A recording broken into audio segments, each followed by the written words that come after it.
Hello, very good morning વિદ્યાર્થી મિત્રો. શ્રી કન્યા પ્રાથમિક વિદ્યાલય કાલાવડની ઈ લર્નિંગ એપ્લિકેશનમાં હું આપ સૌનું હાર્દિક સ્વાગત કરું છું.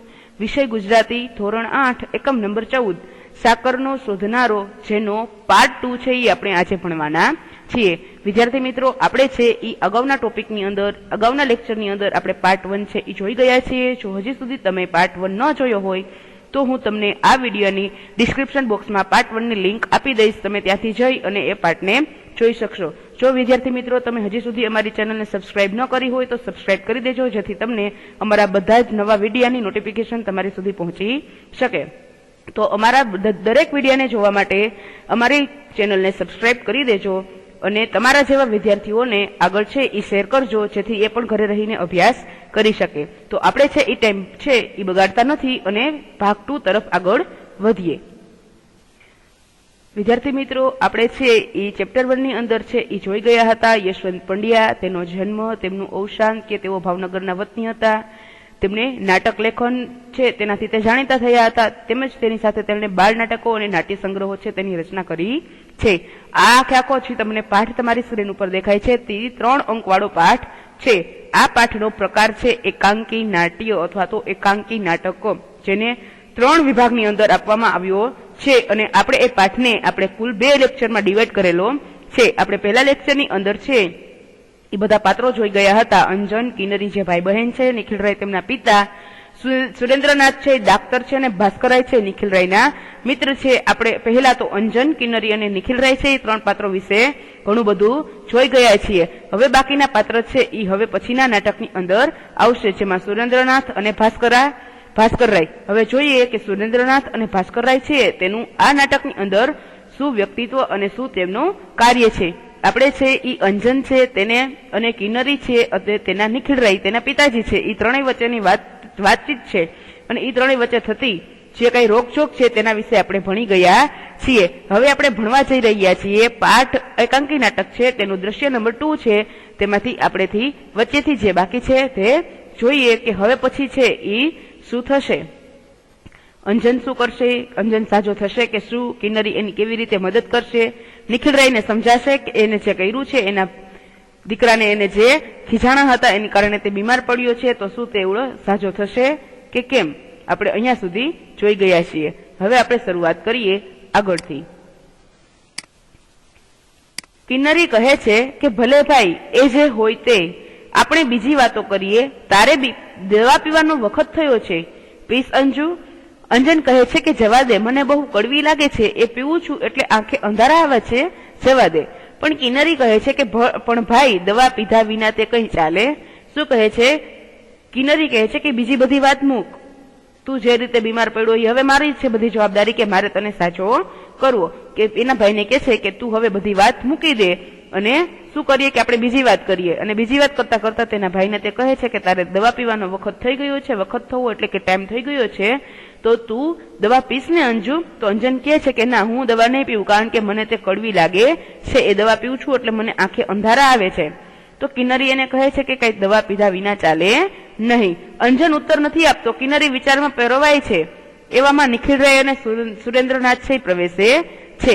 નિખિલરાય કહે છે, ડાક્ટર સાહેબ, અઠવાડિયામાં તો છોકરો લાશ થઈ ગયો, હવે તો બરાબર થઈ જાય એવું કંઈક કરો. રોજ કેટલો તાવ રહે છે, ક્યારેક ચડે ઉતરે છે વગેરે ચિઠ્ઠીમાં લખી મોકલતો, પણ આજે તો ઘરમાંથી હઠ લીધી કે તમને તેડાવવા. મને થયું કે વાત વિચારવા જેવી છે. નિખિલરાય છે એ ડાક્ટર સાહેબ, સુરેન્દ્રનાથ છે એ ડાક્ટર એટલે કે ડોક્ટર છે. નિખિલરાય છે એ ડોક્ટર સાહેબને ઘરે લઈને આવે છે અને ડોક્ટર સાહેબને કહે છે કે અઠવાડિયામાં તો મારો છોકરો જીવતો લાશ થઈ ગયો છે, હવે એને કંઈક બરાબર થઈ જાય એવું કરો. એને દરરોજ કેટલો તાવ આવે છે, ક્યારે ચડે છે, ક્યારે ઉતરે છે, એવું બધું હું તમને ચિઠ્ઠીમાં લખીને આપતો અને તમે મને દવા આપતા. પરંતુ આજે મારા ઘરમાંથી હઠ લીધી કે આજ તો તમે ડોક્ટરને બોલાવો જ, એટલા માટે મેં વિચાર્યું અને વાત પણ વિચારવા જેવી છે કે કંઈક નહીં ને છોકરાને કંઈ થઈ જશે, તો એટલા માટે મેં તમને આજે તેડાવ્યા છે. તો સુરેન્દ્રનાથ કહે છે કે સારું કર્યું, આવી આળસમાં કોઈ વખત માણસ બાળક ગુમાવી બેસે છે. ઠીક છે, આને એવું કશું લાગતું નથી, બાકી મામલો બગડી બેસે પછી તો અમારે સુધારવો કેમ. નિખિલરાય મનમાં ચીડાય છે પણ શું કરે. તો સુરેન્દ્રનાથ છે એને સામે પ્રત્યુત્તરમાં જવાબ આપે છે કે સારું કરું કે તમે મને બોલાવી લીધા, આમાં ક્યારેય આળસ કરવી જોઈએ નહીં, કારણ કે ઘણી વખત આપણે છે જવા દઈએ છીએ આપણે કઈ થયું હોય અને આપણે ડોક્ટર પાસે જતા નથી અથવા તો કોઈને કહેતા નથી. તો શું કે છે ડોક્ટર કે આવું થાય છે ત્યારે ઘણી વખત ઘણા બધા વાલીઓ છે, ઘણા બધા વ્યક્તિઓ છે એ ડોક્ટરને જાણ નથી કરતા અને એટલી ક્યારેક બાળક અથવા તો કોઈ પણ વ્યક્તિનું મૃત્યુ પણ થઈ શકે છે. એટલે એટલા માટે સુરેન્દ્રનાથ છે એ કહે છે કે મને એવું કોઈ લાગતું નથી આ બાળકની અંદર કે કંઈક ઝાઝી બીમારી હોય, પણ તમે મને બોલાવી લીધો તો સારું કહ્યું, બાકી મામલો બગડી જાય અને પછી અમારાથી પણ સુધારતો નથી. નિખિલરાય થોડાક મનમાં ચીડાય છે પણ કરે પણ શું. ડાક્ટર પૂછે છે કે છોકરો દવા છે એ બરાબર પીવે છે ને? નિખિલરાય શીશી સામું જુએ છે. કિન્નરી તેજ પડે દવા કાઢી અંજનને આપે છે. અંજનને ગટગટાવી જાય છે અને મોં ન બગડે તેના માટે ઘણો પ્રયત્ન કરે છે તોય લગીર એમ થઈ જાય છે. હાથ પોળા કરી અને કહે છે કે લ્યો દવા પીવી નહીં ને તબિયત સુધારવી એ તે કદી બનતું હશે? હરિભજ્યા વિના વૈકુંઠ મળતું હશે? શું કહે છે નિખિલરાય છે? ડોક્ટર છે નિખિલરાય ને પૂછે છે કે છોકરો બરાબર દવા પીવે છે કે નહીં? તો નિખિલરાય છે એ દવાની બોટલ સામું જુએ છે અને એ પડે એટલે કે એ જ સમયે કિન્નરી છે એ અંજનને દવા આપે છે. અંજને એને પપ્પાની બીકને કારણે ગટગટાવી જાય છે અને દવા પીધા પછી એનું મોઢું ન બગડી જાય એટલા માટે ઘણો પ્રયત્ન કરે છે પણ તોય લગીર એટલે કે થોડુંક તો એવું થાય જ છે. એટલા માટે ડોક્ટર છે હાથ પોળા કરી અને શું કહે છે કે દવા પીવી નથી અને તબિયત સુધારવી છે. એવું કઈ દી બનતું હશે? હરિભજ્યા વિના વૈકુંઠ મળે નહીં, કે હરિનું ભજન કરો તો જ તમને વૈકુંઠ મળે. એવી રીતે તમે દવા પીવો તો જ તમે શું થાવ કે સાચા થાવ. એમ કરી અને ડોક્ટર કહે છે. નિખિલરાય ડાક્ટર સાહેબને કહે છે કે હવેથી હું ધ્યાન રાખીશ. અંજુ સાંભળ્યું ને, દવા વખતસર પીવાની છે. અને કિન્નરીએ તે પણ સાંભળ્યું ને કે દવા નિયમિતસર પાવાની છે. કિન્નરી કહે છે કે હો બાપુ. સુરેન્દ્રનાથ કહે છે તો ચાલો હું લખી આપું. નિખિલરાય અને સુરેન્દ્રનાથ પાછા ફરે છે. કિન્નરી અંજુને કહે છે કે ડાક્ટર સાહેબે તો તારી નાડી ન તપાસી, નાડ એટલે રગ. અંજન કહે છે કે સારું થયું, હવે હું દવા જ ઢોળી નાખવાનો છું. કિન્નરી કહે છે અરે એવું તો થાય. એટલામાં અંદરથી અવાજ આવે છે. અવાજ કોનો છે? તો કહે છે કે કિન્નર અહીં આવ. કિન્નરી કહે છે કે આ હાવી માં. અંજન કહે છે કે જા.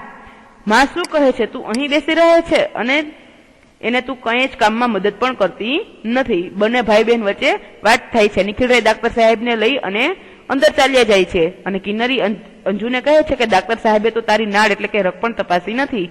તો અંજન કહે છે કે સારું, મને કઈ તપાસ્યું નહીં, હવે તો હું દવા પીવાનો જ નથી. તો કિન્નરી એને સમજાવે છે કે એવું કઈ હોતું હશે. એટલામાં અંદરથી અવાજ આવે છે અને કિન્નરી છે એની માં બોલાવે છે તો એની પાસે જાય છે. તો અંજન એને કહે છે કે તું અહીંયા જ બેસી રહે છે, મમ્મીને કઈ મદદ કરતી નથી, હવે તું અહીંથી જા. કિન્નરી જલ્દી જાય છે. અંજન ધીમેથી પથારીમાં બેઠો થાય છે અને કંકાસથી કહે છે કે હું હસતો નથી એટલે માં રડ્યા કરે છે, હું બોલતો નથી એટલે બહેન ગમગીન બને છે, પણ હું શું કરું? મારો આનંદ મરી ગયો છે, જાણે જીવન જ જતું રહ્યું છે. હાફતી હસતી કિન્નરી આવે છે. કિન્નરી કહે છે કે ભાઈ ભાઈ ભાસ્કર કાકા આવ્યા. અંજન હોશથી કહે છે હે, ચાલ ક્યાં બેઠા છે?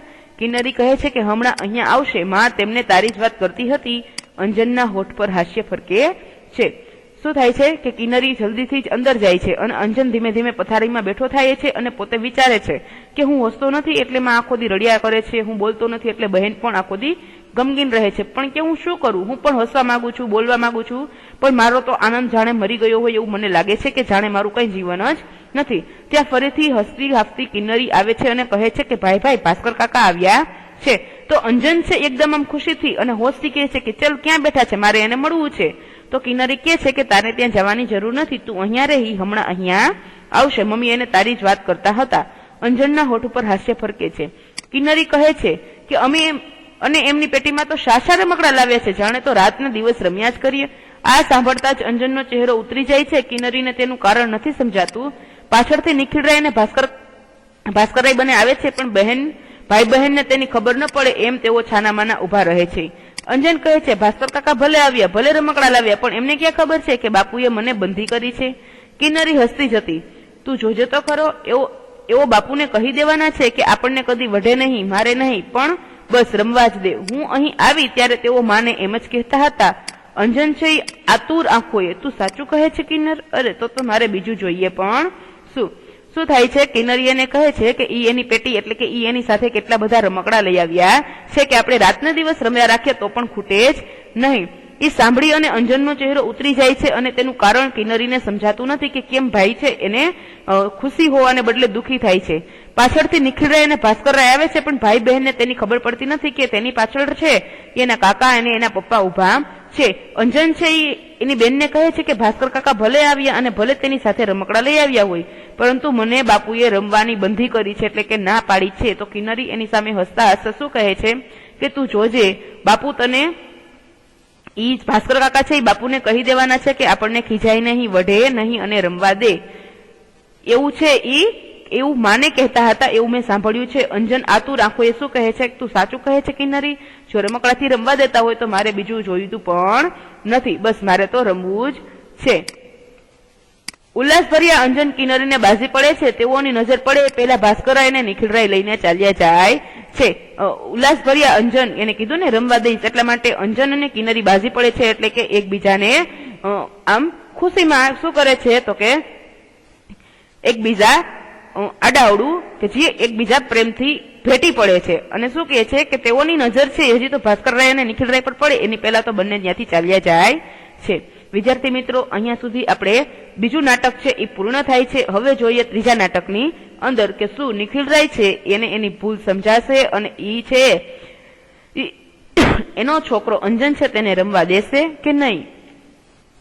નિખિલરાય અને ભાસ્કરરાય સુશોભિત એવા દીવાનખંડમાં આવે છે. નિખિલરાય આરામ ખુરશીમાં અદ્ધર બેસે છે, ભાસ્કરરાય ઝૂલતી ખુરશીમાં હિંચે છે. ભાસ્કરરાય કહે છે, જોયું ને નિખિલભાઈ, એટલી વારમાં અંજનને કેટલો ખુશ મિજાજમાં આવી ગયો, એને તમારી બીકનો તાવ આવતો હશે. પહેલા દિવસે તો નિખિલરાય ભાસ્કરરાયની સામે જોઈ રહે છે, પણ પછી બચાવ તરીકે બહાનું કાઢે છે. શું કહે છે? નિખિલરાય અને ભાસ્કરરાય ત્યાંથી જાય છે અને સુશોભિત એવા દીવાનખંડમાં બેસે છે. નિખિલરાય આરામ ખુરશીમાં અધર બેસે છે અને ભાસ્કરરાય નીચે ઝૂલતી ખુરશીમાં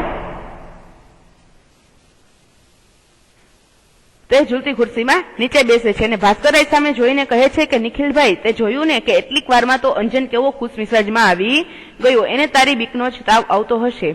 પહેલા તો નિખિલરાય ભાસ્કરરાય સામે જોવે છે અને પછી પોતાના બચાવ છે એનું બહાનું કાઢી અને કહે છે કે નિખિલરાય, ભાસ્કરરાય, તમે મને ખોટો દોષ દો છો. અંજુના લક્ષણ તમે જાણતા નથી. મહિના દહાડા પહેલા એ કોલસાનો એક મોટો કટકો લઈ અને ભૂકો કરતો હતો. તો ભાસ્કરરાય કહે છે કે શા વાસ્તે, શું કામ એવું કરતો હતો?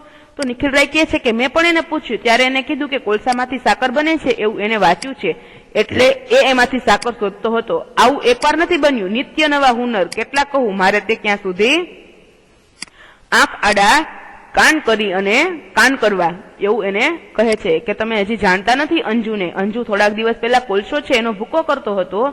મેં એને પૂછ્યું કે આવું કેમ કરે છે, તો એને કીધું કે કોલસામાંથી સાકર બને છે. પછી બંને વાત કરે છે તો શું કહે છે કે હવામાં હાથ વીંજી, આડાના આંખ આડા કાન કરવા એટલે કે હવામાં હાથ વીંજી. એમાં ભણવાનું તો નામ જ નથી અને નકામાં થોથા જડે તો એની પાછળ ઉજાગરા કરે. ભાસ્કરરાય કહે છે કે ભાઈ, તમારી ભૂલ થાય છે. ભણવાની ચોપડીઓ મોઢે કરનારાઓને પણ એમનું કેટલું દરદર ફીટાડ્યું, એવાય ચોંટે ચોંટે રજડે છે. આપણા વર્ગમાં કાયમ પહેલા 5ની અંદર નામ રાખનાર રાજારામને મહિને માંડ 35 રૂપરડી મળે છે અને પહેલો છેલ્લી બાકડી પર રહેનાર રામલાલને લોખંડના ધંધામાં બંગલો બંધાવ્યો છે. બધું આપણી આંખ આગળ જ છે. નિખિલરાય ગરમ થઈ અને કહે છે, એટલે મારે એને લોઢાના કારખાનામાં મોકલવો? ભાસ્કરરાય હસીને, અરે ગુસ્સે ન થશો, પણ હું માનું છું કે અંજનમાં બુદ્ધિ છે, શક્તિ છે, એટલે હું માનું છું કે તમે એને રૂંધી ન નાખો, એને સાચો માર્ગ વળવા દો. અંજનનું જીવન જ્યાં હણાય નહીં પણ પ્રફુલ્લ લે ત્યાં તેને જવા દો. એ કોલસામાંથી સાકર શોધનારો કોઈ દિવસ જગને અજવાળું આપશે. નિખિલરાય પર આની અસર થતી જણાય છે, કારણ કે તેઓ સદ્દન મૌન જાળવે છે. ભાસ્કરરાયને આથી સંતોષ ઉપજે છે. ખુરશીમાંથી ઉભા થઈ તેઓ બારણે પહોંચે છે, બૂમ મારે છે, અંજુ, કિન્નર, અહીં આવો. શું થાય છે? ભાસ્કરરાય છે તેને સમજાવે છે કે એવું નથી કે જે વાંચે છે, ભણે છે એ જ આગળ આવે છે. તને ખબર જ છે કે આપણે જયારે હારે ભણતા હતા ત્યારે પહેલા 5 નંબર ઉપર આવનારા માંડ મહિને 35 રૂપિયા કમાય છે અને સૌથી છેલ્લે બેસનારો વ્યક્તિને અત્યારે લોખંડનું કારખાનામાં ઘરે મોટો બધો બંગલો બંધાવ્યો છે. તો નિખિલરાય થોડા ગુસ્સે થઈ જાય છે અને શું કહે છે કે તો શું મારે અંજનને કારખાનામાં મોકલી દેવો? એટલા માટે ભાસ્કરરાય કહે છે કે નહીં, મારી એવી વાત નથી, પણ અંજનમાં બુદ્ધિ છે, શક્તિ છે, એટલે હું માનું છું કે તમે તેને રૂંધી નાખશો નહીં, તેને સાચા માર્ગે વળવા દો. અંજનનું જીવન જ્યાં હણાય નહીં અને પ્રફુલ્લિત બને. કોલસામાંથી સાકર શોધનારો કોઈ દિવસ જગને જરૂર અંજવાળું આપશે. નિખિલરાયની વાત છે એ એને સાચી લાગે છે.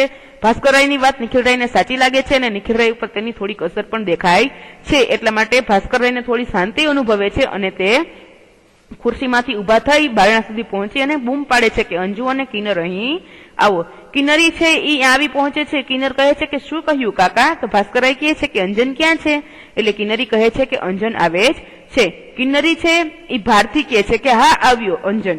ભાસ્કરરાય ધીરેથી કહે છે કે જાઓ લતા ભાભીને કહો કે તમને રમકડા વહેંચી આપે. લતા ભાભી છે ઈ અંજન અને કિન્નરીના મમ્મીનું નામ છે. શું કે છે કે જાઓ તમારા મમ્મીને કહો કે તમને રમકડા વહેંચી આપે. કિન્નરી ઉપડી જાય છે. ક્યાં? તો કે તેના મમ્મી પાસે. અંજનની આંખો નિખિલરાય ભણી હોય છે એટલે કે નિખિલરાયની સામે તેના પિતાજીની સામે જુએ છે કે જાણે જવાની રજા ન માંગતો હોય, એટલે કે જાણે તે જવાની રજા એની પપ્પા પાસેથી માંગતો હોય કે હું પણ રમવા જાઉં. નિખિલરાય શાંતિથી કહે છે કે જા. ઉમંગથી ઉછળતા પગલે અંજન કિન્નરીને પકડી પાડે છે. ભાસ્કરરાય એ બતાવતા કહે છે નિખિલરાયને કે જોયું ને? નિખિલરાય આડું જોઈ જાય છે. ભાસ્કરરાય પડખે પડેલું છાપું ઉઘાડે છે. અંદરથી આવતો અંજન અને કિન્નરીનો મીઠો કિલકિલાટ બંનેને કાને અથડાય છે. આવી રીતે આ ત્રીજું નાટક પણ પૂર્ણ થાય છે. છેલ્લે છે એ નિખિલરાયને પોતાની ભૂલ સમજાઈ જાય છે. તે તેના બાળકને માફ કરી દે છે અને તેને રમવા મોકલી દે છે. અને અંજન છે જે બીમાર હતો હવે તેને કોઈ જ એવા પ્રકારનું કોઈ એવી અસર દેખાતી નથી અને બંને જણ છે ઈ સાંભળ્યા રાખે છે અંજન અને કિન્નરીનો કિલકિલાટ થતો અવાજ. વિદ્યાર્થી મિત્રો, અહીંયા નાટક છે એ પૂર્ણ થાય છે. એના પછી તમને શબ્દ સમજૂતી આપેલી છે જે તમારે ગુજરાતીની પાકી બુકની અંદર એક વખત લખવાની છે. રૂઢિપ્રયોગ પણ તમારે ગુજરાતીની પાકી બુકમાં લખવાના છે. તમને રૂઢિપ્રયોગ આપેલા છે 8, એના અર્થ પણ આપેલા છે. તમારે વાક્ય છે એ જાતે બનાવવાના છે. એના પછી તમને આપેલું છે ખાસ ભાષા સજ્જતા. એમાં આપણે જોઈએ કે આજે આપણને ટોપિક આપેલો છે જોડણી, કે લેખનમાં જોડણીનું કશું મહત્વ ઘણું જ મહત્વ છે. જોડણીની ભૂલને કારણે અર્થ બદલાઈ જાય છે તેમજ સાચા અર્થમાં આપણે વ્યક્ત થઈ શકતા નથી. દાખલા તરીકે દિન, દિવસ. દિન એટલે થાય દિન અને દિવસ એટલે થાય ગરીબ વગેરે. કારણ કે દિન એટલે દિવસ પણ થાય છે અને દિન એટલે ગરીબ પણ થાય છે. પણ જો રસ્વાઈ અને દીર્ઘાઈનો જ ફરક છે. તો ઈ બંનેના અર્થ છે ઈ જો આપણે સાચા ન લખીએ તો તે શું થઈ જાય છે? તો કે તેનું મહત્વ છે ઈ ઘણું ઓછું થઈ જાય છે. આ ઉપરાંત આ એકમમાં આવતા શબ્દોની જોડણી પર ધ્યાન રાખીએ. દાખલા તરીકે કિલકિલાટ, સુરેન્દ્રનાથ, ખુશમિજાજ, ઢીલોઢસ, પ્રયત્ન વગેરે. જોડણીને કારણે અર્થ બદલાતા હોય તેવા લાગે છે. તો ઉદાહરણ તમને આપેલા છે કે આ પાણી એટલે જળ અને આ પાણી એટલે હાથ. સારું ને માટે સારું અને સુંદર. ચીર એટલે વસ્ત્ર અને ચીર એટલે લાંબુ. વિરામ ચિહ્નનો ઉપયોગ દ્વારા અર્થ બદલતા હોય તેવા વાક્ય જોઈએ. આ વાક્ય વાંચો અને સમજો. અહીંયા તમને એક ઉદાહરણ આપેલું છે અને તેમાં એક વાક્ય આપેલું છે. બંને વાક્ય સેમ જ છે પણ એક ખાલી વિરામ ચિહ્નને કારણે બંનેના વાક્યનો અર્થ છે એ શું થઈ જાય છે? તો કે ચેન્જ થઈ જાય છે. પહેલું વાક્ય આપેલું છે કે અહીં ગંદકી કરવી નહીં. પછી વાક્ય છે એ વિરામ ચિહ્ન આપેલું છે અને બીજું વાક્ય શું છે કે કરનાર સજા પાત્ર થશે. શું આપ્યું છે અહીંયા? કે અહીં ગંદકી કરવી નહીં. જો અહીંયા ગંદકી કરશો, જે ગંદકી કરશે તેને શું થશે? તો કે સજા પાત્ર, એટલે કે તેને સજા મળશે. એના પછીનું વાક્ય એ જ છે પરંતુ વિરામ ચિહ્ન છે એ અહીંયા મૂકેલો છે તો શું થઈ જાય છે? વાક્યનો અર્થ છે એ ચેન્જ થઈ જાય છે. અહીં તમને આપેલું છે કે અહીં ગંદકી કરવી. અહીંયા વાક્ય છે એ અટકે છે. પછી શું છે? નહીં કરનાર સજાપાત્ર થશે. જે ગંદકી નહીં કરે તે સજાપાત્ર થશે. તો તમે જોયું ને વિદ્યાર્થી મિત્રો કે એક ખાલી વિરામ ચિહ્નનો ખોટો ઉપયોગ કરવામાં આવે તો વાક્યનો અર્થ જ બદલાઈ જાય છે. તો તમારે કુલ આવા 5 વાક્ય છે એ શું કરવાના છે? કે વિરામ ચિહ્નનો યોગ્ય છે એનો યોગ્ય સ્થાને મૂકી અને તેનું વાક્ય છે એ બનાવવાનું છે અને એ જ વાક્યને વિરામ ચિહ્નનો ગલત ઉપયોગ કરી અને એ વાક્યનો અર્થ જોવાનો છે. એટલે કુલ તમારે એવા 5 વાક્ય શોધવાના છે. એના પછી તમને અભ્યાસ આપેલો છે જેમાં વિકલ્પ આપેલા છે એ તમારે ગુજરાતીની પાકી બુકની અંદર ફરજિયાત લખવાના છે. પ્રશ્ન નંબર 2 કે નીચેના દરેક પ્રશ્નના એક એક વાક્યમાં ઉત્તર આપો. જે તમે દર વખતે ગુજરાતીની પાકી બુકની અંદર લખો છો એવી જ રીતે. પ્રશ્ન નંબર 3 આ વાક્ય કયા પ્રસંગે કોણ કોને કહે છે તે સમજાવો. ખાલી જગ્યા. એના પછી તમને સ્વાધ્યાય આપેલું છે જે તમારે ગુજરાતીની પાકી બુકની અંદર ફરજિયાત લખવાનું છે. પ્રશ્ન નંબર 2 આપેલા શીર્ષકને ધ્યાનમાં રાખી વાર્તા લેખન કરો. શીર્ષક છે સંપ ત્યાં જંપ. તમે આવી વાર્તા છે એ ઘણી બધી જગ્યાએ વાંચેલી પણ હશે, મેગેઝિનમાં અથવા તો કોઈ નિબંધમાળામાં. તો તમારે સંપ ત્યાં જંપ છે એક વાક્ય આખું વાક્ય આપેલું છે એના ઉપરથી તમારે શું લખવાની છે? તો કે વાર્તાનું લેખન કરવાનું છે. પ્રવૃત્તિ છે કે જૂથમાં ચર્ચા કરો. તમને આ નાટક છે એમાં કયું પાત્ર ગમ્યું અને શા માટે? તમે અંજનની જગ્યાએ હોત તો શું કરત? મને શું થવું ગમે? વિષય પર 5-6 વાક્ય લખવાના છે અને નાટકની વર્ગમાં રજૂઆત કરો. જો તમે અહીંયા હોત તો આપણે નાટક જરૂર કરત તમારી સાથે જો નાના નાના ભાઈ બહેન અથવા તો તમારા મિત્ર હોય તો તમે ઘરે આ નાટક છે એ કરી શકો છો. અહીંયા તમારું આ ચેપ્ટર છે એ પૂર્ણ થાય છે. હવે મળશું આના પછીના ચેપ્ટરની અંદર. હજી એક વખત કહી દઉં છું કે જો તમે પાર્ટ 1 ન જોયો હોય તો પાર્ટ 1 ની લિંક છે એ નીચે ડિસ્ક્રિપ્શન બોક્સની અંદર આપી દઉં છું, જેથી તમે આ લિંકની સાથે ડિસ્ક્રિપ્શન બોક્સની અંદર તમે પ્રથમ લેક્ચરની પણ લિંક જોઈ શકશો. તો ત્યાં સુધી આગળ ભણજો અને ઘરે રહેજો. Thank you.